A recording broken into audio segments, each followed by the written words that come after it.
線電視記者譚美儀報道，灰層一直燒到頂部，成幅棚架都起火。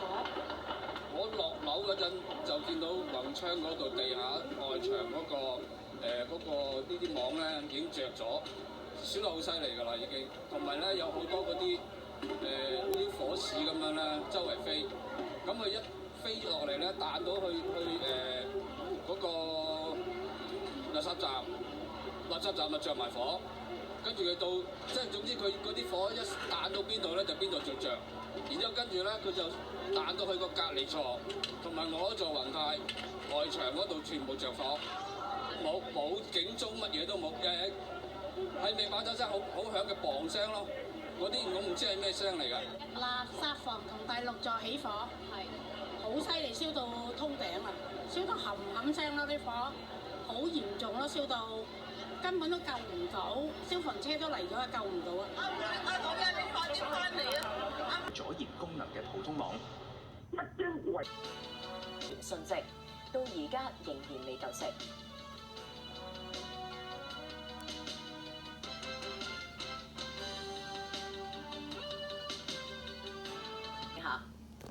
大火咧燒咗近8個鐘咧，係仲未救熄㗎。可以見到多個單位咧仍然係冒出火光。大火係喺下晝近3點起火，屋苑8座都搭起棚架去維修，所以火勢係迅速蔓延。民政處開放5個臨時庇護中心，安排旅遊巴接載受影響嘅居民離開。行政長官指示啟動緊急事故監察同埋支援中心，全力去滅火同埋救援。受到大火影響，聽日係有6間嘅學校停課。國家主席習近平向事故嘅遇難人員同埋殉職嘅消防員表示哀悼，對遇難者嘅家屬同埋受災人員表示慰問，要求全力以赴撲滅火災。大埔宏福苑嘅火勢入夜之後仍然未受控，更有越燒越烈嘅跡象。不斷有火舌從火牆跌落嚟，而且不時傳出爆炸聲。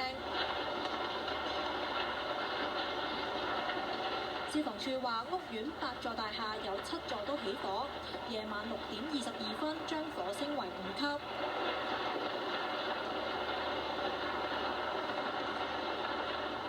多個單位火光紅紅，消防相信要等救熄之後，先至能夠評估有幾多單位受影響。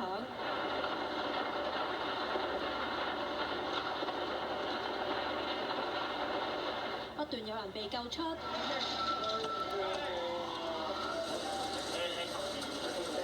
截至夜晚8點，至少有9人當場證實死亡，仍然不斷收到有居民被困嘅求助。有市民同親友失聯，自製紙牌舉起家屬嘅姓名。有冇鄰居見過葉炳濤先生？喺火警現場一帶尋親。希望有人答我，有人見過佢。我想要一個平安㗎咋。期間可能淹咗啊，俾水淹咗，呢啲都可以有機會用到家居財物保險嘅。佢又話：如果意外由承建商疏忽造成，需要承擔賠償責任。無線電視記者